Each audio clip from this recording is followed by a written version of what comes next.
이렇게 SK텔레콤이 지배구조를 바꾸는 배경에는 여러 가지가 있는데요. 대표적으로 내년 시행될 공정거래법 개정안, 그리고 SK하이닉스의 투자 제약 등을 꼽을 수 있습니다. 정인아 기자와 좀 더 자세히 알아보겠습니다. 사실 그동안 SK그룹 내에서 SK하이닉스의 위치가 좀 정상적이진 않았죠, 사실? 네, SK하이닉스는 SK텔레콤의 자회사이자 SK그룹 내에서 손자회사 위치에 있었는데요. 공정거래법상 손자회사는 다른 기업을 인수할 때 지분 100% 형태로만 인수를 해야 합니다. 네. 또 손자회사는 합작투자사를 설립하는 게 불가능합니다. 때문에 SK하이닉스는 활발한 투자에 제약을 받아왔습니다. SK그룹 입장에서도 지배구조 개편을 서두를 필요가 좀 있었죠?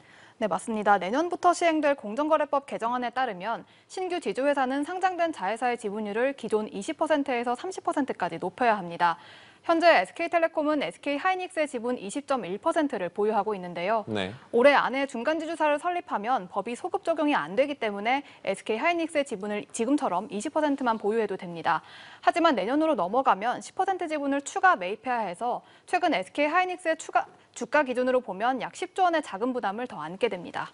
그래서 일각에서는 SK 주식회사와 신규 지주회사의 합병설이 제기되기도 했었는데 이건 어떻게 되는 겁니까? 네, 일단 합병 계획은 없다고 선을 그었습니다. 따라서 전체 기업 집단 속에서 SK하이닉스는 SK 주식회사의 손자회사 지위는 유지가 됩니다. 네. 이는 일반 주주의 반대를 고려한 것으로 해석이 되는데요.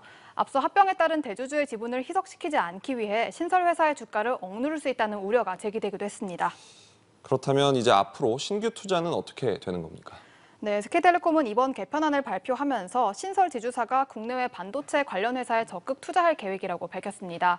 SK하이닉스의 직접 투자가 아닌 새로 생길 중간 지주사가 투자를 하겠다는 겁니다.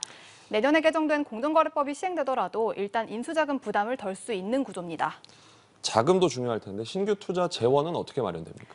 네, 원스토어와 AD티켓스 등 비통신 자회사를 상장시켜서 반도체 투자 재원을 조달할 전망입니다. 네. 또 SK 주식회사가 투자한 모빌리티 기업인 그랩과 오토노모 등이 연이어 미국 증시에 상장을 추진한다는 소식이 나왔는데요. 이 자금을 활용해서 반도체 사업에 공격적으로 나설 것으로 보입니다. 기업 가치를 높이는 것도 하나의 의도 중 하나였는데 앞으로 어떻게 될지 좀 봐야겠군요. 잘 들었습니다.